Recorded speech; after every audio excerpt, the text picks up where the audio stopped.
All right, welcome everybody to another episode of Real Hawk Talk, episode 18. Crazy enough, we got a nice show lined up for tonight. It's definitely a little unique from the shows we've had so far this year. We don't have a guest tonight, and we're not going to do our usual positive spin on everything based on the last week's. I don't know if you guys saw last week's show. Me and Brian were pretty through the moon that they just beat Houston. They made the Dwayne Brown trade that we've been talking about for months. This week's game kind of leads to a different episode where it's more of a therapy session. I don't know if you saw. We got Evan here. We got William here. Brian's not with us. He's in Arizona tonight for the game tomorrow. He couldn't make it on. And Nathan was supposed to be on too. He couldn't make it. But, again, last week's game was one of the more painful and more frustrating games I can remember in the Pete Carroll era in terms of a regular season game. I don't want to bring up the Super Bowl in Arizona right now. We're going to stick to this season, and maybe because of how last week went, expectations had kind of gone through the roof, and for them to respond to performance like they did, that really we don't see other than those crazy, annoying Jeff Fisher games. I can't think of any other example of just a game where they completely shit the bed in pretty much every phase of the game, even at the end of the game when they had it. So it took me a while to get over this one, and this week's episode, we're pretty much going to go into that game, and I'm sure, just like you guys, the three of us are damn frustrated, and you can see it from our tweets. You can see it from everything. So I don't know how you guys feel. It took me. I'm still reeling from that game. 48 hours. I was in rough shape. So, how are you guys doing on 3 days later? Yeah, I woke up depressed as hell, man. Oh my God, no, I was angry as hell. Oh my gosh, waking up, I just felt a burning sensation in my fists, in my head. It's like okay, you know what? I don't know if the audience or you guys have ever had like a girlfriend cheat on like one of your best friends or something like that. I had this feeling of just pissed. Like I was pissed off. Like this is a game. Should have been it should have been a win. I feel confident in saying that. But this is one of those games where it feels like they just let it slip out of their hands out of a lack of effort. This game was infuriating in all three phases. I mean, I think there's several phases of the game that, or several phases of the team that are more responsible for others. But I'm still pissed off 72 hours later. And I'm frustrated as hell going into this Arizona Cardinals game. I thought we missed a huge opportunity on Sunday, and to keep ahead with the Rams in the division, and we missed it. So who knows? We got to bounce back with this team. We got to get a win tomorrow in Arizona. But how about you, Will? I'm still pissed off. Well, Jeff mentioned that you can't think of a game in recent history that, a reminder of this one. There's two that come to mind. It was week 16 of last year at Arizona, kind of brought back the same feelings. And I don't know if you guys remember, but 2011, I think it was like week 6 in Cleveland. It was like a 9-6 loss or something like that. I mean, with Charlie Whitehurst. With the exception of those two Red Bryant field goal blocks and the Cam Chancellor lifting of Tim Hardesty, there was nothing that you could bring home and draw a silver line to from that game. And that one, it felt like the same. And I mentioned to you guys before we came on here, it wasn't even enjoyable during. I mean, there wasn't even one point, maybe minus the Doug Baldwin touchdown, where I was thinking, wow, this is an enjoyable game. The whole thing sucked from pretty much the beginning. And I agree with you, Evan. It just seems like they missed a huge opportunity. And I guess it pisses me off more because Washington had every reason to lose that game. I mean, I think I listened to the pregame, they had it was like a 44-man roster. They had like an 18-man offense. They had 18 players on offense going to the game. They had every reason to lose that game, and we just gave it to them. We gave it to them, pure and simple. Didn't show up, and it's I guess it's infuriating when you see a team with all this talent and all the potential to be doing what they should be doing, and they don't. And at what point we saw this game? We saw the same type of game 4 or 5 times last year, and it's just after a while, man, it just takes a toll on you. It just becomes it's maddening, and sick of it, and they got to figure it out. And yeah, I think you nailed that. And what made me so mad is just it was a total mismatch. You line those two rosters in Seattle 100 times. I think they win 99. And I think it took a ridiculous, crazy, stupid series of events for them to lose 3 field goals. two-point conversions. All this crazy, what was it, 15 penalties? You can play that game 100 times and do that. So for them to do that, that was the 1%er. Seattle had to shoot themselves in the foot 20 different ways. And to blow a game like that against a team with 4 missing offensive linemen and their best defensive lineman out for the season, and they can't run the ball, they can't pass the ball. All 3 phases just lay you down. And I don't know. Monday morning this week was different for me. I didn't read Peter King's article on Monday. I needed to separate from football entirely because I didn't want to read about Kirk Cousins or about how the Seahawks aren't good anymore and how the year is over. I needed to separate. It took me. I was reeling. I don't know. I don't know if it was the fact that I feel like an opportunity slipped or just the pain of watching that game. Because for me, that for 3 quarters, it just felt like one of those annoying Seahawks games where they're gonna play like shit for 3 quarters and then pull it out in the end. And it seemed like they did when Baldwin scored that touchdown. But the fact that they ended up losing this, it's bad on so many levels. Now the number 1 seed might be gone out the window. Now you might be the division has got a lot harder. That was one of those games that was handed to you on a silver plate in so many ways. And that's a huge setback for this team that all 3 of us, I imagine, had Super Bowl aspirations for. Yeah, going off what you said, there's been a lot of talk about, is Seattle still a Super Bowl team? I even saw takes like Seattle isn't going to make the playoffs anymore. Like it was getting scary on Twitter for a little bit. But I want to clarify a couple of things just in terms of my personal reactions. Number 1, obviously I'm pissed off. Obviously this game was painful. Obviously it was completely embarrassing in multiple phases of the game.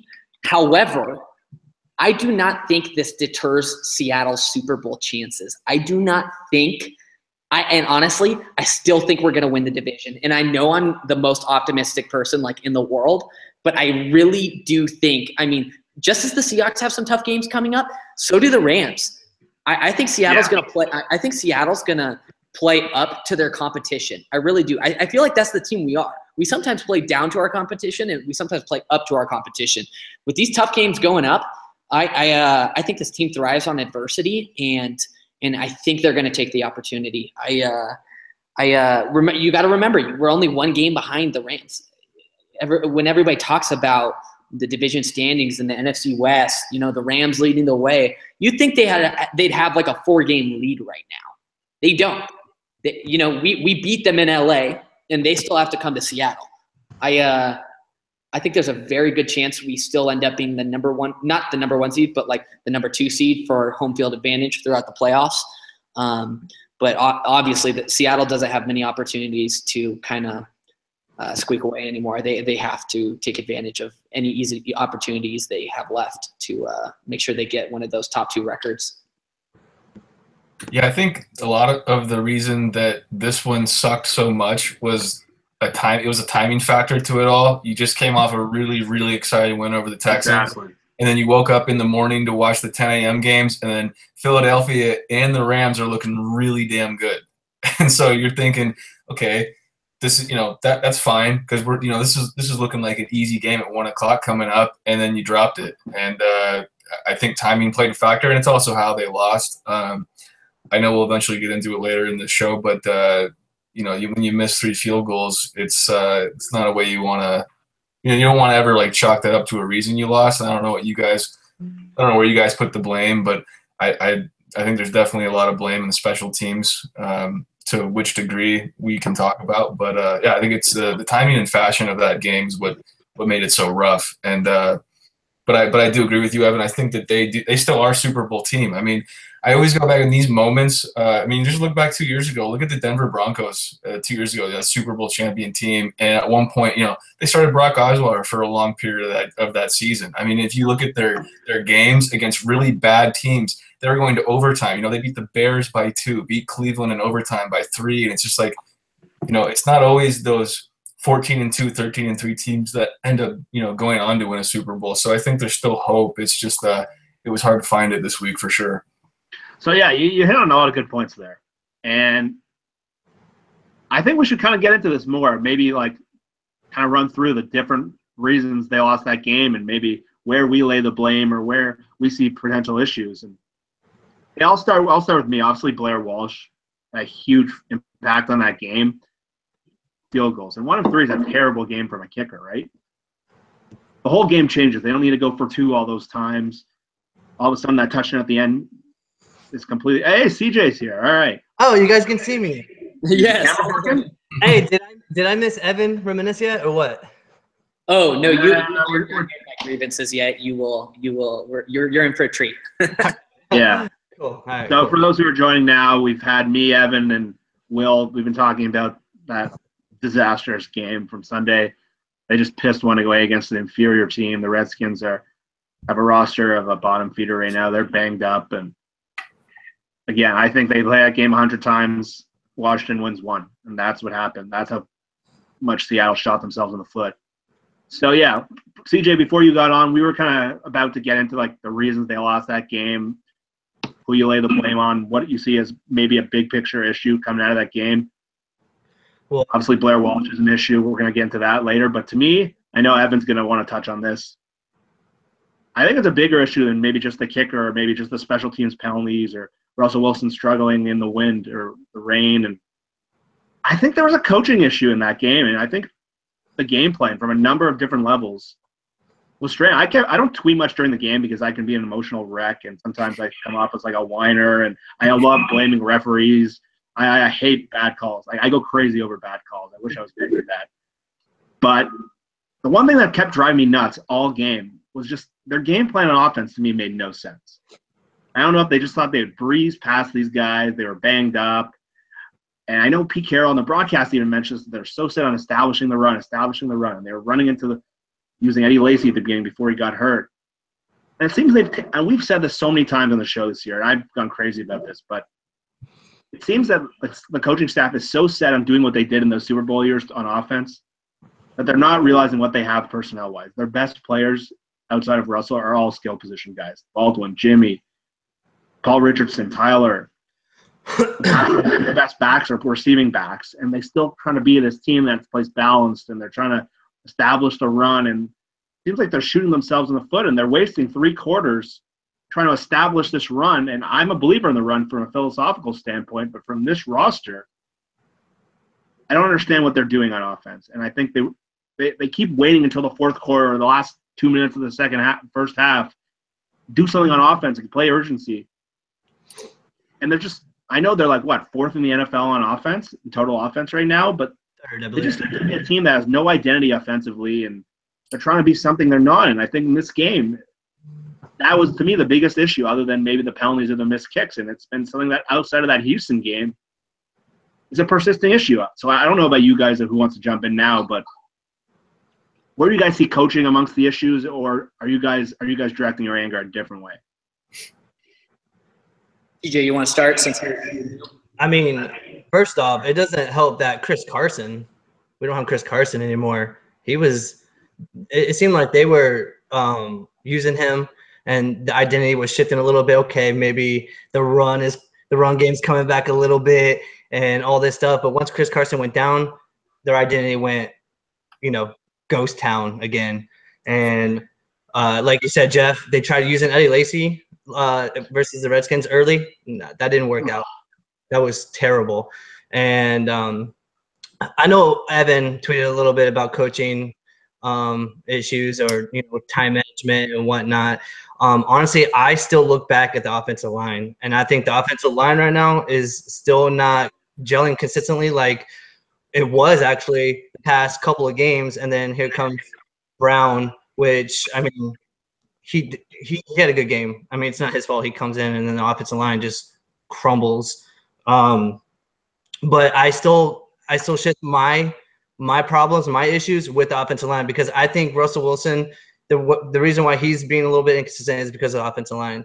I mean, I don't know the exact numbers, how much he was sacked or hurried or anything like that, but I know, like, fundamental wise, and he was on the run a lot, all that stuff. I mean, and of course Blair Walsh. I mean, I know I tweeted out a little bit. Okay, people want to cut Blair Walsh, but I think it's ridiculous because, one, if we cut Blair Walsh, who are we gonna sign? It's ridiculous. And it's like we go pick up a all-star kicker that everybody has this huge expectations for, that's not going to happen. So we should just throw that out the window. Yeah, Blair Walsh had a bad game. I don't know if it was because of the weather. I mean, Russell Wilson has bad games in the weather. We've seen it plenty of times. The rain, the snow, his numbers are not good. The eye test, it's not good. It's just not good. Blair Walsh had a bad game, plain and simple. He missed one kick before coming into the game. But yeah, we could have used 9 points, of his. And then honestly, I just look at the offensive line still. Until it gets consistent, I don't think Russell Wilson's going to be consistent. He does too much.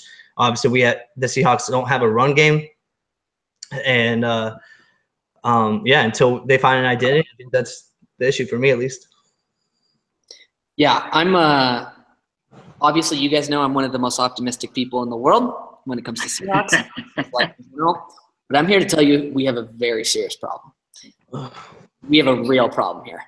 I've been thinking a lot about this, and obviously a ton of different Seahawks writers and tweeters and all those people have been talking about it. But we have a serious philosophical difference of opinion here. This is what's going on.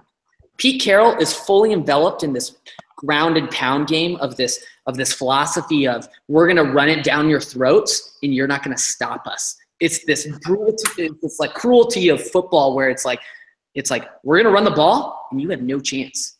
Like that's what Pete Carroll wants in his football team.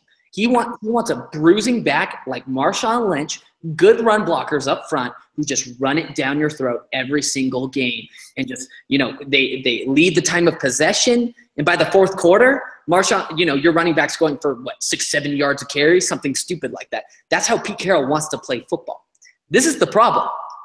We don't have that player. We don't have that football team. The personnel do not match the philosophy. It's just, it's a complete disaster. We don't have good run blockers. We don't have Marshawn Lynch in his prime. We just don't have this. We don't have the personnel to match the philosophy. It's just that simple. We are good pass blockers. Imagine that in the Pete Carroll era or in the Tom Cable era. We have good pass blockers. We have a good passing scheme. We have good receivers. We have a good tight end in Luke Wilson. Just kidding. We have a good tight end in Jimmy Graham too. But we have good players. We have good skill position players. What's happening is the defense comes out balling early in the game, giving the offense opportunity after opportunity. You saw it in the Redskin game. It was like 3 or 4 straight possessions, 3 and out, and then a safety too. And one start gave the offense on like the 45-yard line of the Washington Redskins, and the offense couldn't capitalize. And you know what I'm also pissed off about is our red zone offense. How shitty has our red zone offense been for like 4 or 5 years in a row? We cannot put it together. I don't get it. What do you think the issue is there? Is that coaching or is that on Russell? So that's a combination of blame, in my opinion, at least, because it's kind of hard to really kind of like pinpoint accuracy, say this is why the red zone offense is bad. I think it's a combination of poor line play. I think it's a combination of Russell just not being a super great red zone quarterback. But I think it's also a combination of coaching too. Like at the end of the day, the offensive coordinator, Darrell Bevell, and Pete Carroll, the head coach, are responsible for making sure this team is successful in all phases of the game. There's one phase of the game where they have been consistently not successful. They've consistently failed in this phase for like 4 to 5 years. That is the red zone offense. They have not gotten it together. This is a combination of blame. I don't know what the issue is, but they need to figure it out because this defense, this elite Legion of Boom, they're not I don't think they have much time left. Maybe 1, 2, maybe 3 years. We don't have an elite squad on the defensive side of the ball for, I think, of this caliber for very long. Seattle has to figure it out on the offensive side of the ball. I'm so sick of the inconsistency. It's a joke. We have talent. We have Jimmy Graham. We have Russell Wilson, top 5 quarterback. We have Dwayne Brown now. We have Justin Britt. We have Paul Richardson. We have Doug Baldwin. We have Luke Wilson, who's not bad. We have, who did I mention? Not mention. Tyler Lockett, CJ's favorite player. We have talent. It's a joke. We should be performing. I'm pissed off about this. All right, rant over. I'm sorry. No. To kind of touch on what you mentioned. Okay. I'm so glad I didn't miss that. I'm so glad. Evan, what did you think when they ran the Super Bowl play on the 2-point conversion? You know what? It's a joke. You know why? It's because this is what it reveals to me. it reveals to me that they're still insecure about that play because they're trying to make a point. They're trying to make a point when they do that, you know what? We've recovered from this bullshit. They're trying to say like, oh, it doesn't affect us mentally, so we're ready to do it again. Bullshit. It does affect you mentally. You threw an interception again. Stop doing that play. You're not good at it. Just stop.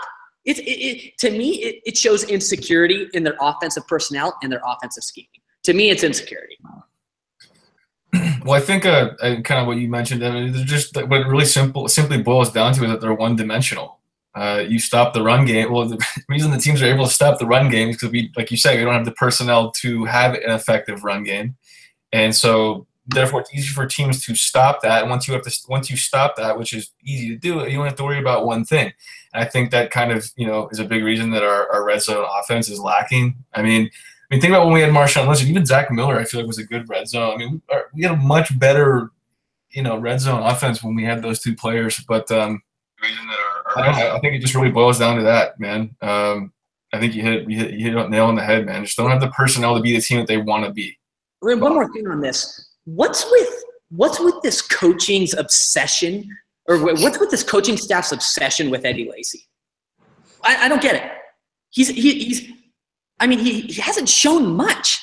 Like why is J.D. McKissick or Thomas Rawls not getting his share of the carries? Trying to get Eddie Lacy heavily involved early in the game is not going to win you a football game.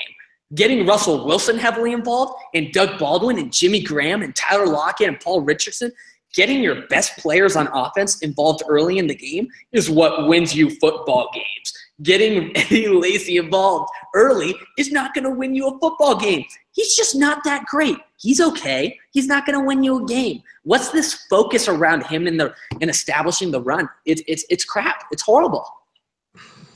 It's been the problem all year. I said after the Green Bay game on this show, and bro, you almost use the same words as me, Evan. Philosophically, they want to be the Marshawn Lynch team. They want to be the team Pete was at USC with Lendale White and all these different running backs that they were had. And he thought maybe with 4 running backs we can get that going again. And I don't know how you come out of that Houston game where they were just lighting the world on fire. They don't have Watt in that game. They don't have Whitney Merciless. But how do you come out of that game and think, you know what we need? We need more Eddie Lacy. Who didn't see that failing? Did anyone see that? When they saw that news last week, they're like, oh, great. This is what we need. We need to establish the power run. I'm a believer in the run. But not you don't have to run the ball straight up the middle with Lacy on 1st and 2nd down every time. There's ways of doing it. I mentioned this last week.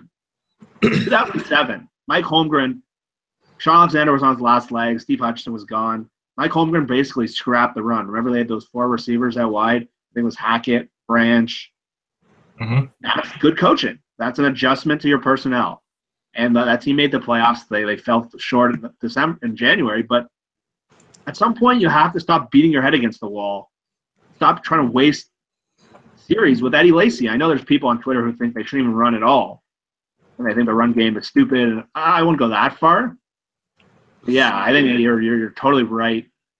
And I think it's a big picture issue that they don't know who they are anymore, and they're trying to be something they're not. And they're wasting almost 2 quarters a game doing it. And one thing I wanted to clarify on this is one thing I really appreciate about Pete Carroll is he doesn't take these stances, these philosophies lightly. He does a lot of research behind them. He believes these things for a reason, and I respect that about him. But there's a problem here. He needs to evolve. He needs to evolve in his thinking for this team. The personnel do not match the the ground pound philosophy here. It does not match. It does not work. He has to evolve here, or it will end. Hear me on this. It will end Seattle's Super Bowl opportunities. It will end their Super Bowl chances this season. If you're going to continue to try and force the ball to Eddie Lacy all year long, and hamstring Russell Wilson by making him, force it his way, we're not going to the Super Bowl. It's just not happening. I'm sorry. We're not going to be a Super Bowl team with our star running back, Eddie Lacy. It's just not going to be. It just isn't. So here's the thing with Darrell Bevell, and I'm a Darrell Bevell believer. I'm not Fire Bevell bandwagon at all. I'm a huge supporter of Bevell. But I wrote an article on Pete Carroll and his tenure with the Seahawks and how he arrived and how him and Darrell Bevell came together. You got to remember, they both have that mutual interest, that run-first philosophy. Darrell Bevell came from Minnesota, where he had the luxury of having Adrian Peterson, and then coming to Seattle, then they traded for Marshawn Lynch. And it's kind of weird that you see those two not, on his radar anymore, or on the team that he's coaching, and how different the run game is. And, now we had Chris Carson, where he was starting to develop, well, not develop like a superstar, but like he was showing flashes and signs of, okay, what do we have here? And then he goes down, and then now you're seeing that he's left with nothing. So that's one thing to keep in mind, that, Seattle doesn't have these like superstar running backs anymore, where they could have done anything with awful run pro, anything, but you saw Thomas Rawls go down countless times, and now he's just not the same anymore. Eddie Lacy, like Evan says. I mean, it's weird. Like, I was a huge supporter of signing Eddie Lacy because he came in as into Seattle as like some of the same production as Marshawn Lynch. The numbers were almost identical. They just ran differently. Like Marshawn Lynch probably has better elusiveness and better vision, and he's faster. Unlike Lacy, he's just a pound kind of guy, can't move direction that well, whatever. But I think the decrease of skill set at the running back position that Darrell Bevell and Pete Carroll are coaching now, I think you have to take that into consideration a little bit. But yeah, the running game is, it's nowhere near bound. So well, he seems like he's kind of lost right now, because he's not as big as he used to be, so doesn't have that power he quite used to have, and he's still a big back though, so he doesn't really have speed, so he's kind of caught in this no man's land of he can only get what's there. And somehow he's actually pretty decent in space. There's that play last game where Russell flipped the ball to him, and he actually looked pretty good running in space, but he's just kind of this guy that doesn't really have any redeeming qualities as a runner anymore. So I don't know. I would have cut him after the Houston game. I don't see anything. Can I interject on something here? We're talking about running backs. We're talking about Eddie Lacy. Talking about Chris Carson. We're talking about Thomas Rawls. Talking about Alex Collins succeeding on the Ravens. There's a common denominator here. There's an issue here. It's our run blocking, and we're not talking about it enough. Yes, our running backs have sucked, but our run blocking is atrocious. Somebody explain this to me, because isn't Tom Cable known for his run blocking, like coaching abilities, his coaching skills? What happened to that? Like, does anybody have an answer for that? I don't think they wanted to pay anybody. I feel like it was pretty good back then. I mean, unless you're putting, a lot of the reason that we were good on Marshawn Lynch. I mean, they got rid of a lot of their O-line, right? I mean, it's like a whole new different. I mean, you look at the two Super Bowl teams, you look at this current team, and you especially look at that core group, it's almost completely different now. And I don't think they wanted to spend high money there. That was the one area that they didn't want to spend their money in. I mean, chickens are kind of coming to roost in a sense. And you mentioned running backs. I think we have some pretty decent running backs. Do you think Kareem Hunt or like Leonard Fournette's going to have the same year behind our offensive line? I really doubt it. I really doubt it. I think that Rawls is pretty good. I think Carson is great. I think even Eddie Lacy could be better on another team. I think it kind of just goes back to that dominator, like you said. It's the O-line, and it kind of always has been the last year and a half, I'd say. I'm not an O-line expert, and this is why Nathan should be on right now, but unfortunately he's sick. But I had to disagree with you. Well, I don't think it's fully on the offensive line to make your running back better. I think having a great skill set running back with great attributes makes a little bit of a difference. I know the Seahawks offensive line, I mean, the run blocking is awful. I mean, lanes don't open up. It's crowded in the backfield once it gets handed off. But I think having a good skill running back such as Chris Carson, he has a lot of great attributes. I wrote about it. He just fit in. He just fit in, and he made things happen when the line just completely crumbled. You saw in that one play, against Green Bay where the play was to the left and he cut all the way back and got 3 yards. But those 3 yards was huge because, he's picking up the slack of the offensive line. I think it's a combination of both. I mean, not having that featured back that Seattle is so used to having, and then also having poor offensive blocking. So. No, I agree. It's not all on them, but to have a consistently effective run game, I think you need help up front. And you're definitely right. Chris Carson has, stuff that the other guys don't, and what he can do even with a bad O-line kind of shows, his talent level. But I'm pretty much in agreement here. I think that they need help up front, and it's going to be a problem until they can get better, or at least mesh better.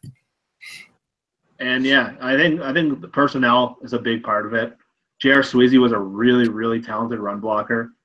Max Unger is he's just a pro. James Carpenter was a really solid run blocker. And Okung was and the big thing is continuity is so important in the zone scheme for run blocking. The fact that they've been shuffling guys in and out of their lineup for pretty much 3 years now, you can't establish it's so hard to zone block consistently when you've got new guys in the lineup every week. And you look at a guy like Posic's still developing strength. He's not a physical to point of attack right now. He's more of a technician. That doesn't help in run blocking. Justin Britt's playing on a bad ankle.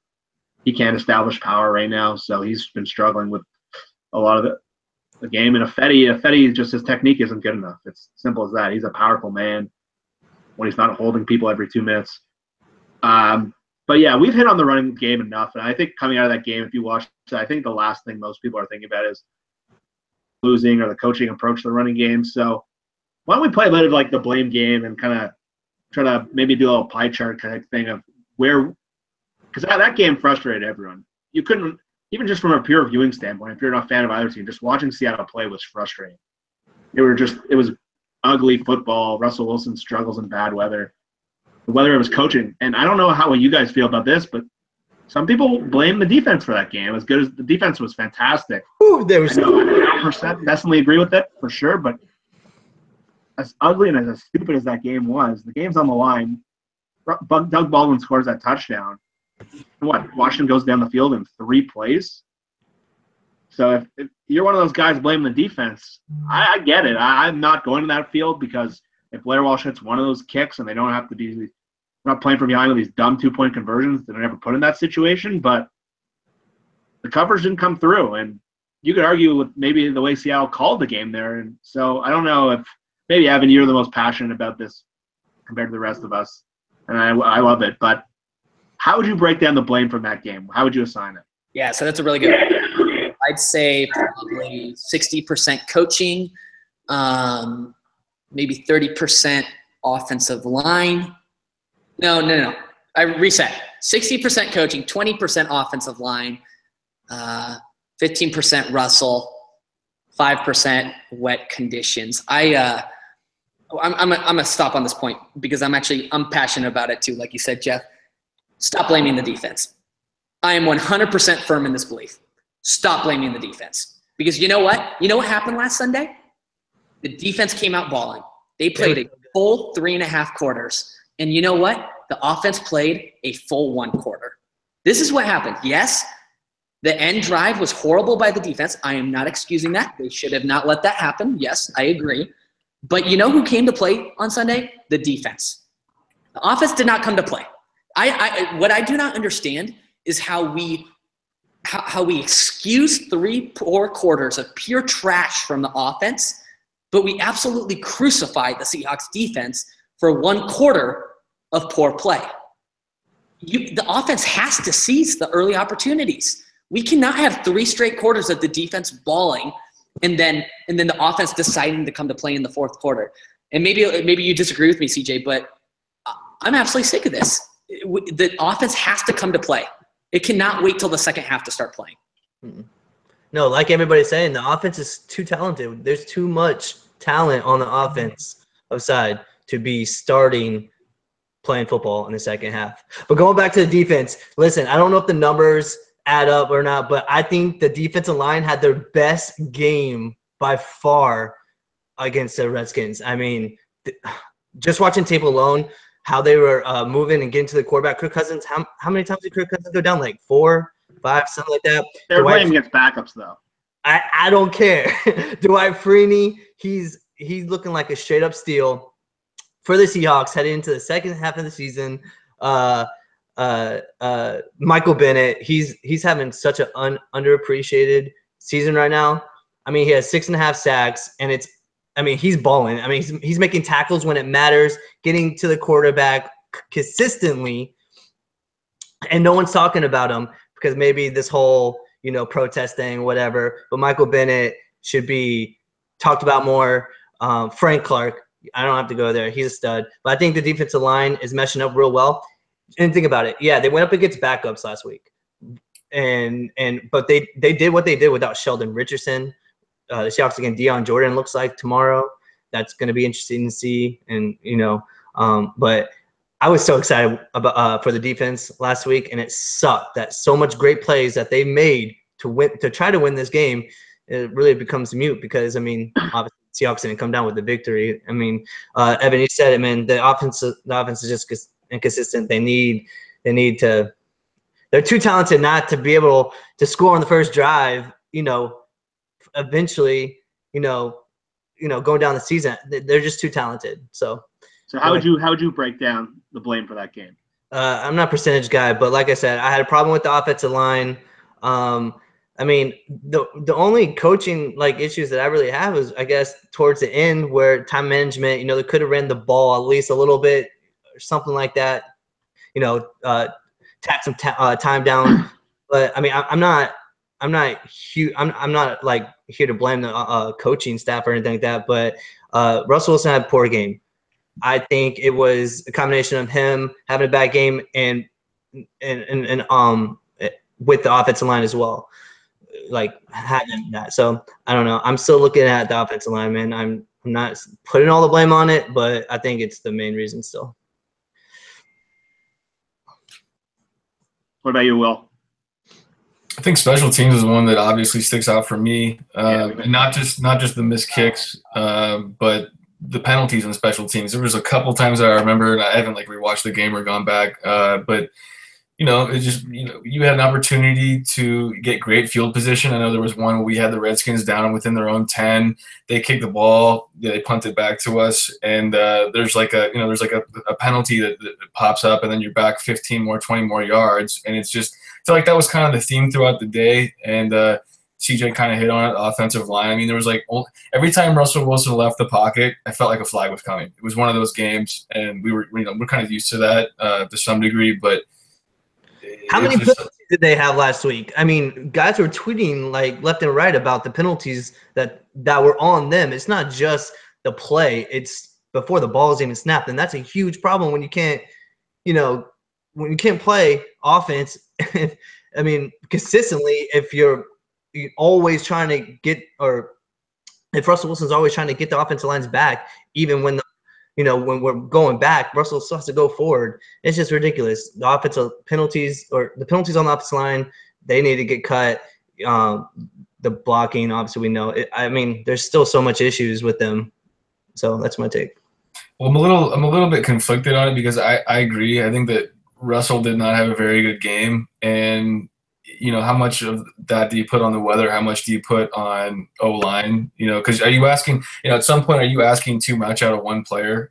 You put an entire game on his back, in a sense, and I don't know where you guys attribute that, but some of those throws were bad. I mean, there was a couple that stood out to me. Obviously, the one that was picked off, I think it was Will Compton, one of their linebackers, but also the one that he kind of floated to Doug Baldwin that actually almost ended up getting intercepted. It could have been that would have been a huge gain, and those were big ones. And you kind of go back to a couple games this year, and you kind of see that same thing. Again, I don't know how much you're putting that on the fact that he's got to do everything now, but it stands out to me at least. Well, think about it. I mean, the offensive line's not playing consistently. There's no running game. Right now, Seattle has the #1 passing offense in the NFC, and that's all because of Russell Wilson.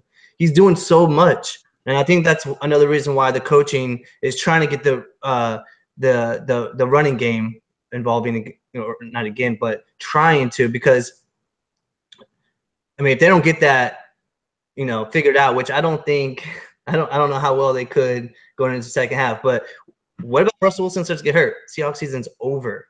So I get why they're trying to get Eddie Lacy involved. I get why they're trying to get the running game going, because it's all on Russell Wilson's back right now. I mean, like I said, they're the number 1 passing offense in the NFC right now.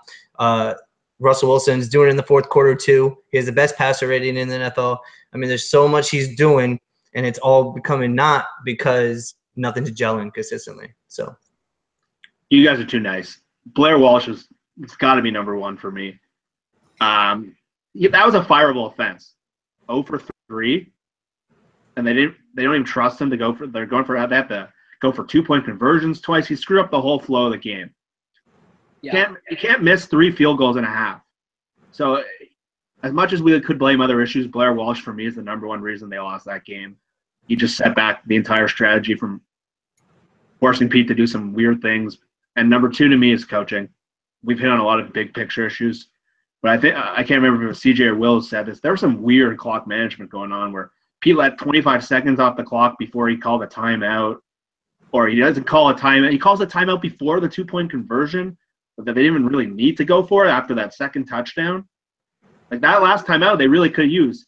I don't know about you guys. I didn't like the decision not to spike the ball at the end of the game. I think that was more Pete than Russell. I know some people on Twitter totally disagreed. They've showed the formations and it worked the week before, but I thought strategically there was a lot of weird things going on. And I just didn't like their game plan. I thought they got out-coached. I thought the Redskins had a really, really good game plan to rush Russell Wilson. I know we mentioned the offensive line. They were not good at all, especially the right side. Bushi and Affetti were terrible. Those guys played horrible. They pretty much cost the entire first half with those penalties and whiffs. And I thought Washington rushed them in a really creative way with Zach Brown, the linebacker. They were kind of really keeping him inside the pocket, and not a lot of teams have been able to do that. And Russell was kind of bailing a little quickly. But given the way the right side was blocking, I can't really blame him. I'm with you guys. I'm not going to blame the defense. I know they didn't come through in a big moment, but they shouldn't have been put in that position. They played. CJ mentioned those guys played awesome. Dwight Freeney and Bobby Wagner were the best 2 guys in the field that game. 2 things, because I'm totally new to this. Are people really blaming the defense? I haven't seen anything on Twitter. Yes, literally. There was and it was not I wouldn't say it was like a small group of people. A good portion of the Seahawks fan base was legitimately pissed at the Seahawks defense for losing them that game on Sunday. Bullshit. Bullshit. They kept them in the game. Are you kidding me? Like, I don't know how you could I don't know how you can walk away from that game and say the defense lost us that game. I don't know how. No way. Here's my take on it. I think Kirk Cousins balled the hell out. Because here's the thing. If you watch on Shaquille Griffin, he's gotten beat multiple times. But it's to the point where the ball placement from other quarterbacks, Shaquille Griffin still has a chance to make a play on it. Kirk Cousins literally put the ball where it needed to be twice and beat Shaquille Griffin. Everybody looks back at that one play where Shaquille got beat. I don't know who caught the ball, but he got beat. Josh Dobson, a first-round pick. He's a good player. Okay, cool. And then, I mean, but here's the thing. Shaquille Griffin, he's gotten beat plenty of times. It's just that ball was money. And then the one before that where Kirk Cousins was getting nailed by Michael Bennett, that throw was – I can't get over that throw. I think you got to give all the credit to Kirk Cousins and the Redskins offense, coaching, whatever, that last series for them. It was great. But – another thing, the 2-point the 2-pointer, going for the 2-point, nobody liked that at all because I had no problem with that either. Yeah, no, I was okay with it. First of all, let me revise my blame game. I completely spaced about Blair Walsh missing 3 field goals. So 3 field goals in the blame. I'd say maybe 20, 25%, like a big portion, obviously. Yeah, I have no problem with them going for the 2-point conversion just because Blair Walsh was obviously having a horrible day, and I would not have trusted him to kick a 1-yard field goal that day. So I have no problem with the going for the 2-point conversion. But I guess my only real main issue with Blair Walsh moving forward is, to me, it's not I know Jeff and CJ are on kind of different sides of this. To me, it's not about cutting him. It's about, can he recover mentally from this? And I don't know the answer. I really don't. I'm concerned about it. But if he can't recover mentally from this, sticky situation moving forward. Well, it's not like this is the first time this has happened. Yeah, exactly. After that divisional game in Minnesota, he didn't recover. He went into the following year, and he was gone halfway through the season in Minnesota, and now this. And so it's kind of like it's almost like a pattern. So I don't know. It doesn't look good. I'll say that. Listen, I like Blair Walsh, and it's not because of his fashion design and his hair. It's so weird when he's about to get up there for a kick. I might be the only one out of the whole Seahawks fan base, maybe in a league wide. I'm confident that he's gonna make a kick even after 2 misses. When Steven Hauschka last year got up for a kick, I felt zero confidence because of how he was kicking the ball so low. Nothing felt right. But now since we have Blair Walsh, it's so weird. I still have so much confidence in him. Listen, I know he had a bad game. Obviously, it made all the difference in the world. But I think Blair Walsh, I mean, like you said, I can't predict that either mentally. I don't know if he's going to recover from everything, but I don't see how you can't go forward with him. Just hoping that mentally he can get back on the page and just, start nailing kicks game, because he was money before this game. He was money. And, but that's my take on it. I like the guy. I think that the 1-year deal and, up to last week's game, it was paying a huge dividends. I mean, it was a steal in my opinion. So hopefully he can get back on track and see what happens going forward. I just hope it doesn't come down to a special teams thing, almost like it did last year. Because you look at those 2 games against Arizona; those were definitely special team blunders at the end. Well, yeah, at the end of both games, and those games ended up being pretty costly. So I don't know. I don't want to go off like on a side tangent. I just hope that I just hope it doesn't come down to that like it did last year. I mean, it was So I have a question for you guys. 40-yard field goal tomorrow wins the game with 5 seconds left. Oh God! Do you trust Blair Walsh to nail it? I mean, I was ready. I was ready last week. I tweeted, I was like, "Come on, he's gonna come down. He's gonna kick. I'm ready. Give it to him." That would have been awesome to see at least. I would have liked to see them get the chance at least. Totally. Yeah, for sure. And then all of Twitter, the whole Seahawks Twitter world will go right back to loving them and forget all about the Redskins game. So I'm saying I'm down. I'm ready for that moment. Let's go. We call that redemption in this neck of the woods. I think special teams is a good point, though. We mentioned Walsh a bunch of times. But the thing that drove me the craziest, and I know other people have got to be going crazy about this, those damn block in the back penalties, every single return. How many of those do they have? It's not just that. It's holding or it's blocking the back. It's something. Every time Tyler – I mean, this year Tyler is not, getting off to like how he was his rookie year – or anything like that, where, okay, he just ran for a 40-yard punt return. Oh, but it's coming back. Now he's running for 10, 15, not even, but they're still getting called back. But those yards make a difference. Those 40 yards he gets, it's the less yardage they have to, go back. So, I mean, they're still happening. I don't understand what's going on that side of the ball. There's no blocking. I'm not putting the whole blame on the blocking because I think Tyler isn't himself anymore either. But I think if, he gets that confidence where blocking can come back, who knows? We might see a different Tyler. But it's a combination of both. But, yeah, those penalties are driving me nuts too. So it's frustrating. Pete talks about it every week. They're trying to fix it. They're working on it. I don't know if that's a technique issue or if that's a discipline issue, but they can't keep doing this. I know what – Mike Lombardi is one of my favorite football guys. They call it hidden yards. It's because they're yards that never show up on the stat sheet that teams lose. And the way to beat great teams is to not. I know that was a big part of how Seattle played, how Jim Harbaugh played, John Harbaugh played. They love special teams. They consider it equal to offense and defense. And if they keep throwing away yards, starting from the 50 versus the 35, that's 15 yards right there. It doesn't show up on the score sheet. That they did that so many damn times, and they hurt themselves on so many drives just doing that, and they got to get better at this. That's on the coaches. That's on the players. That's on everyone, and there's just no excuse for that, doing that as many times as they did. So I think we've pretty much covered – I don't know if you guys want to keep hitting on the Redskins game. You often lose when you almost double a team in yards. Yeah. I don't know. This game just drove me berserk. Here's the thing. One last thing I'll say about the Redskins game. I know Evan said it. I don't know if both of you guys said it. I don't think this hurts the Seahawks Super Bowl chances at all. I think it was a game they needed to win, but didn't. That brings them 3 losses to the season. We still got one up on the Rams. I know they're first place now, but we still have one more game against them. I'm not worried about losing the division. I think the Rams are a threat for sure.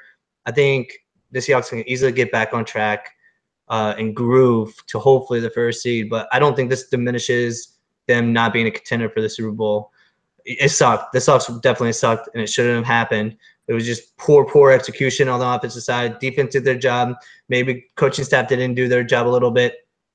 I mean, there's so much to blame special teams, but I don't think this hurts their Super Bowl chances because you guys know, and I think a lot of people as well know the talent that is on this team, both sides, defense and offense. I mean, I don't think there's a roster out there that has so much star power names. And I don't think no one's skipping a beat right now. I mean, the Seahawks just lost Cliff Averill, and they're still playing like crazy good defense. So I don't think this hurts their chances of the Super Bowl at all. It just puts a awful, ugly, nasty L right beside their name, which shouldn't have happened. So yeah, it just felt like a gut punch. They just seemed like they were on pace for that Seattle-Philadelphia game. Those guys were going to be 1 or 2 lost teams. Everything was kind of setting up for that. Oh yeah. I think I don't know. So I'm glad you brought that up, CJ, because that was kind of the way I was thinking to go with this thing. Is what's your confidence like going into tomorrow? Last week, coming off that Dwayne Brown trade and coming off that Houston win, I thought, oh, this is a Super Bowl team. This is a team that was going to whoop the Redskins. They could beat anyone. I was rolling when the Eagles and the Rams and the Saints were rolling at the first set of games. Everyone's like, oh, the Rams are here. I'm like, Seattle beat the Rams already. But my argument didn't go very far when we shit the bed against the Redskins. So, I mean, Evan said last week, he said that he didn't think that the Redskins was going to be easy to win. I disagreed so much with that tweet. He was right. But like, I felt that this game that they had their depth was showing up to play. Their backups. It wasn't their starters. And it wasn't just that. Even if their starters were on the field, I had all the confidence in the world that the Seahawks were going to go in there and just demolish them, just like they did the Giants game. That was the feeling I had. Now, losing the Redskins, here's the thing. I have the confidence of going to Arizona and winning, where, in fact, Russell Wilson is, for some reason, Arizona is it's his favorite venue. So good. And, no rain. It's just besides that Super Bowl, which sucked. But last year too, that was not a good game down there last year by any means. No, it wasn't. But I mean, I have confidence in winning the game. I just don't have the confidence as I should, the way I thought it was going to work out going into this game. It's weird.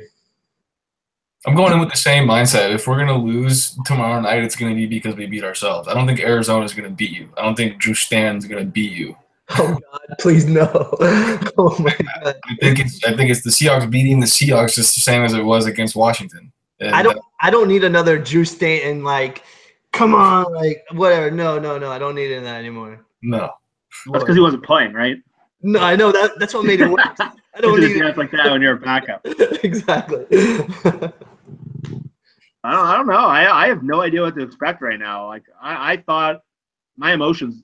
That's what made it so hard last week because I was like you, CJ. I thought they were just gonna roll them, and maybe we should have listened to Will more. I was too focused on like the Earl Thomas, Bradley McDougald. I thought they'd be okay, and McDougald was fine. All indications were he looked pretty good. Yeah, they were solid until that fourth quarter. The secondary had no issue. I had no issues with anything. I don't think Kirk Cousins even tried them deep. I can't remember. Did they? You're right. That throw that Cousins made to the run that really got the drive going on the sideline to Brian Quick. White, Freeney, and Bennett were about to smoke him. Oh, he got smoked. He still nailed it in there. That was a hell of a throw. But just look at the Cardinals. Like it's a different team. You're right. They don't have Palmer right now. They're running the hell out of Adrian Peterson. Yep. Seattle, since those first games, they're pretty good at stopping the run. Oh yeah. They're not the downfield passing team anymore. They don't have Calais Campbell. They don't have Marcus Golden this year. I just don't know. Like, I think Seattle should roll these guys, but my confidence is totally shot. I'm not going to lie. I'm gonna make. I have no idea. I'm gonna make a prediction. Seahawks win by 17 plus tomorrow, and let me tell you why. I like it. I like that. Let me tell you why. And it's not a reason you might expect. Positive Evan. Yeah. I want to be careful about how I frame this, though, because this can be misconstrued in a really negative light if I speak it poorly. So let me back up a little bit. The Eddie Lacy injury is obviously not great. You don't like seeing players get injured. Obviously, you're not rooting for injuries either on the opposing team or your own team. Of course, you're never rooting for injuries. Injuries are a bad thing. So I want to clarify by saying I'm not rooting for injuries here. But let me just say this. The absence of Eddie Lacy might take Pete's and this coaching staff's hyper-obsessive focus over getting Eddie Lacy involved in the run game early on out of the picture. And it might actually be a good thing. I'm not saying his injury is a good thing. I'm just saying this obsession over getting Eddie Lacy involved early, having that removed from the picture might be a good thing. We might see some different things from the offense. So obviously you hope Eddie Lacy can get back and this growing injury isn't a big issue or at all, and he's just back next week. But hopefully they come out firing tomorrow. I think they're going to give Russ his shot. And in dry weather, in this mid-70s weather, I think Russ has a real shot to light him up tomorrow. So here's a crazy concept, and I don't know if it's possible with this team, but can the offense and defense play well the same game? No, it's not possible. No, it's not possible. Why is that so hard? Is that Super Bowl 48 like the only game that's happened in this Russell Wilson era? I was mentioning this to a buddy the other day. I was watching the game on Sunday with. I cannot remember the last Seahawks win where by like the second quarter I was like, oh, we're gonna win this game. Like by the second quarter where we had like a sizable lead, and I was like, and we were up by like 20 plus or something. Besides Super Bowl 48, I can't remember the last time. I knew we blew out like the Bills and the Cardinals a few years back, like back to back. But like besides that, I cannot remember the last time we blew out a team like by the second quarter and we were up like the rest of the game. Yeah, it was that 3-game stretch in 2012. It was the Bills, Cardinals, and 49ers. Yes. The 3-game series and then Super Bowl. But you guys are right. I can't think of another one. maybe the 49ers from 2 years ago because I think we blew them out there on a Thursday night game. But that game in Turkey. Yeah, I remember that one. Yeah. But that was close though, wasn't it? Because it was like 19-3 or something. Yeah. Kaepernick just shit the bed in that game. He was. Yeah. Sherman owned him. Yeah. Sherman went right to him twice. Just right to him. Oh, you know what? Sorry. Side note. Do you remember Jed York's tweet after that game? Oh yeah. You remember? I profusely apologize to the fans of San Francisco. This is a disgrace. Oh yeah, I remember now. Sorry, that brought me so much joy. Oh man. I don't know about you guys, but I hate the Cardinals. I want to beat the crap out of them. Really? It's always the Bruce Arians drives me crazy. Yeah. Bruce Arians is a jerk. I don't like him. He drives me nuts. He's so smug and he's got excuses for everything. I remember a couple years ago when Seattle went in there. It was week 17, I think. And they were resting up for the playoffs, and Seattle beat the shit out of them. Yeah. It was like 34-0 at halftime, something like that. Well, I don't think the last game of the season in 2015. Yeah. And Arians comes out after. It's like, oh, we planned to bench the starters the whole time. Like, that was a strategy. And then that HBO show or the Amazon show comes up, and he's freaking out the whole game. Once they mic him up, he is full of shit. That guy drives me nuts.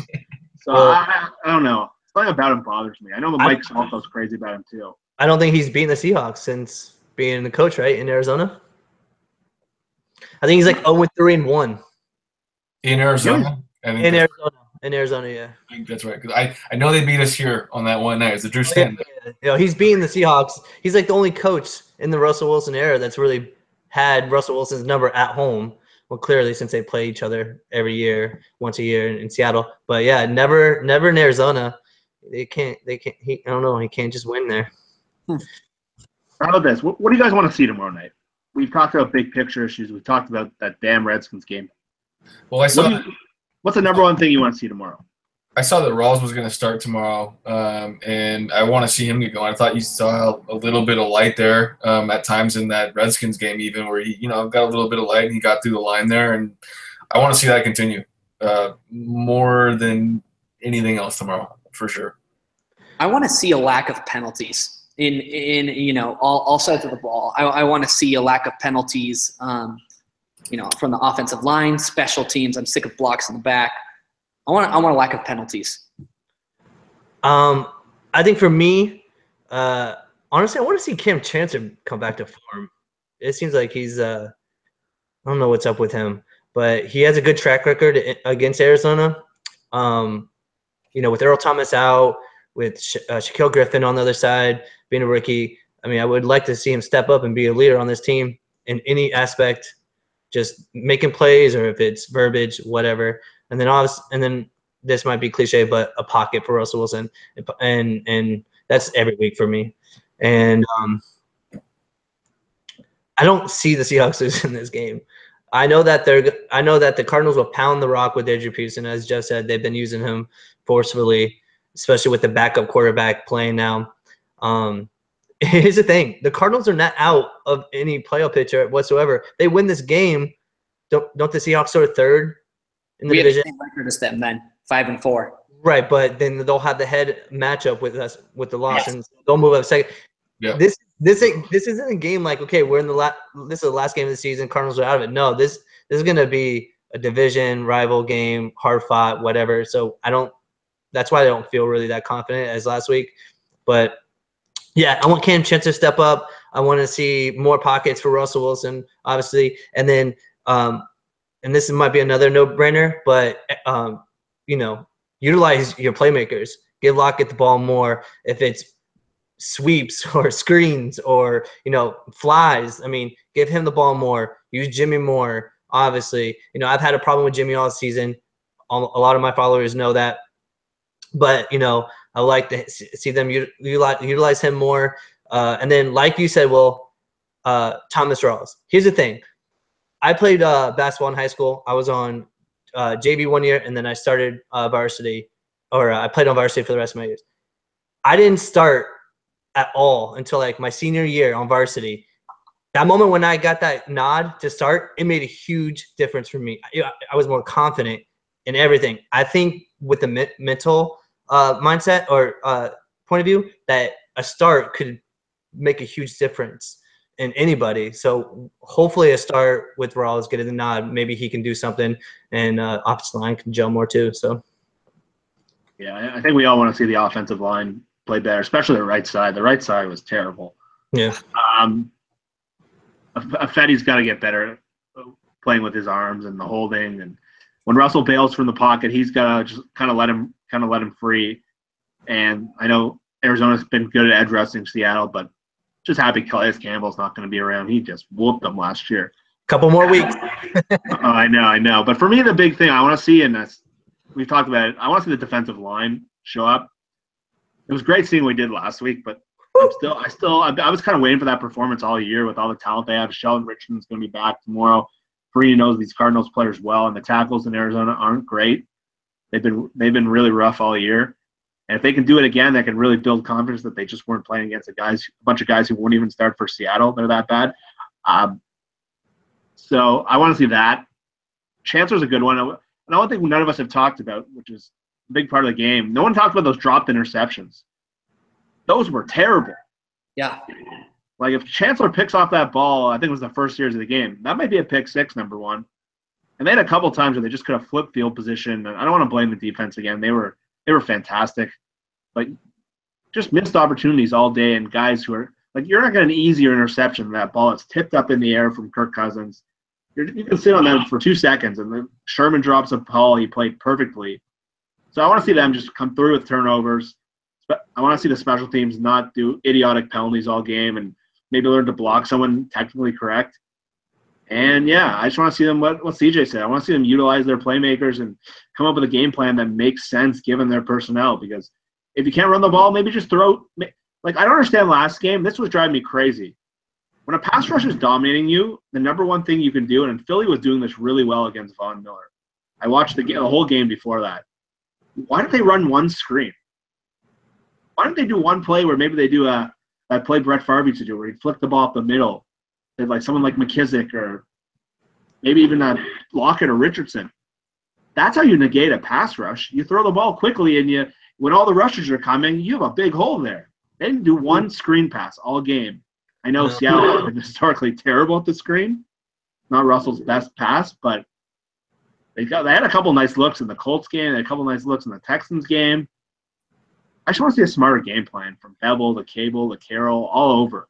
They have too much talent to just be this inept at all different phases of the game. So I know Thursday night games are tough, especially for road teams, but Seattle's as good as anyone at doing these quick turnarounds. And given the way they played last week, the fact that it is a quick turnaround, I think that might help in their favor. What do you guys think? Yeah, no, I mean, the defense, I think the defense is going to show up tomorrow. One kind of just positive highlight that I wanted to mention, Jeff, was Jarran Reed and Naz Jones are balls. Bro, so my God. Out of nowhere, Jarran Reed, dude, he's killing it. Wasn't he like drafted to be a run stuffer, but now he like can pass rush really well? So that's kind of like mind blowing to me. Yeah. Well, don't get me started on that. But Naz Jones balled out too. They both played really well. And the one thing that kind of stuck in my head a little bit was if you have these two young rookie defensive line players, does this potentially impact whether or not you choose to extend Sheldon? I'm not exactly going to answer yes or no, but I think it has to factor into the discussion. Also, Malik's health is a topic of discussion there too. But overall, I just want to say super impressed with Naz Jones and Jarran Reed. Oh, for sure. Yeah.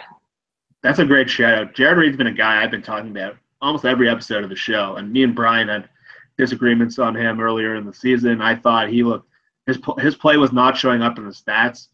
I know people were upset with the amount of pressures he had last year, but when I kept watching the film and watching the games, he was knocking over players on double teams, and he was blowing up run plays all year. And now that you're seeing the pass rush, this is a really good-looking young player. And they haven't really – the thing that Pete got knocked on earlier was he hadn't really developed any defensive linemen. And now with Frank Clark and Jones – Naz Jones was awesome on Sunday. CJ, you must have loved that. He was – not easy to come in and step in and start on a team. And he recovered that fumble. He had a sack. He was great. So that was a really – He was Sheldon Richardson whatsoever. He played great. Yeah, that's a really refreshing player. The other thing to keep in mind though, like the reason why these guys probably ain't getting so much recognition is because all the stardom or all the star power is still on this team. You got Bobby Wagner still, you got Richard Sherman, Earl Thomas, Cam Chancellor. I mean, the star power like is just ridiculous in Seattle, and of course, Jarran Reed is being overlooked because of all these guys. I mean, you got Frank Clark on the other side too.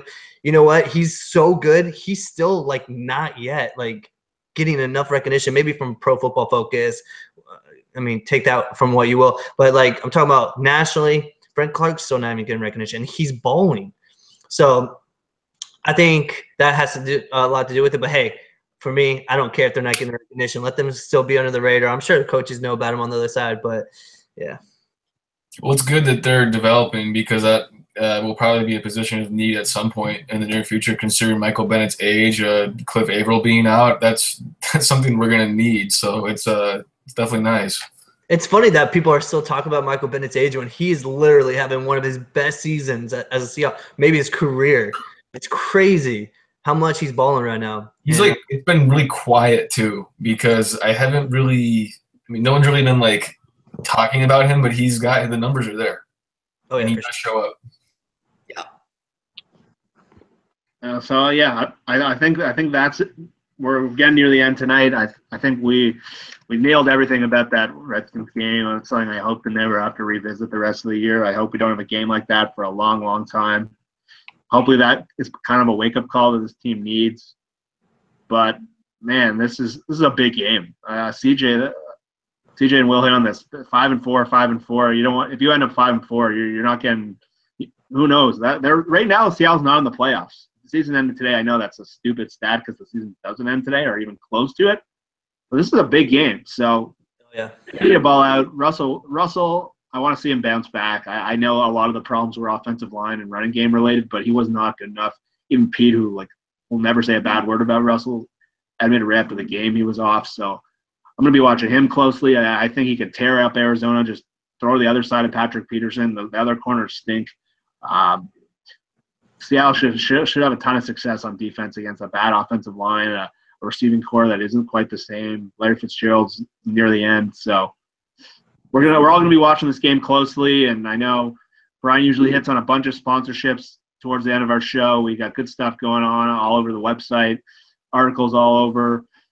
Keep subscribing to the show. We've been going all year, and as we were just talking about, a lot of the players don't get this national recognition. That's why we have a show like this, so we can kind of dive into the dirty stuff and kind of get you going on what's really going on in this team. We all watch the game in a different perspective and have different views, and cool to have all new people every week. And we're usually going to keep rolling with our guests. So keep subscribing, keep listening on YouTube and on the Hawkblogger. And hopefully we have a lot more positive stuff to talk about next week, but I don't know, man.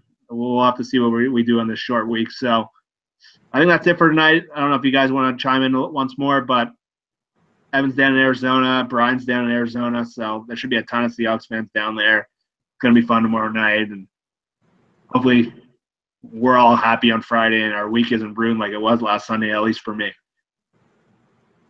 Yeah, I expect a rebound from this offense and this team as a whole. So hopefully they come out, hopefully the offense comes out quick, the defense comes out balling as usual, and they end this game before it even starts. So. Yeah, so hopefully some of you fans out there that are listening, hopefully we helped vent a little bit. If you have any comments, send us messages on Twitter. I know we all love talking Seahawks, so we're always happy to keep chatting. So hopefully that helped calm you down. I'm a lot calmer than I was 48 hours ago. I'm glad I wasn't on the air 48 hours ago. It would have been ugly. So enjoy the game tomorrow. We'll be back next week. We're still looking into guests that we're potentially locking down. But all right, everyone. Thanks for joining, and hope you enjoyed the show.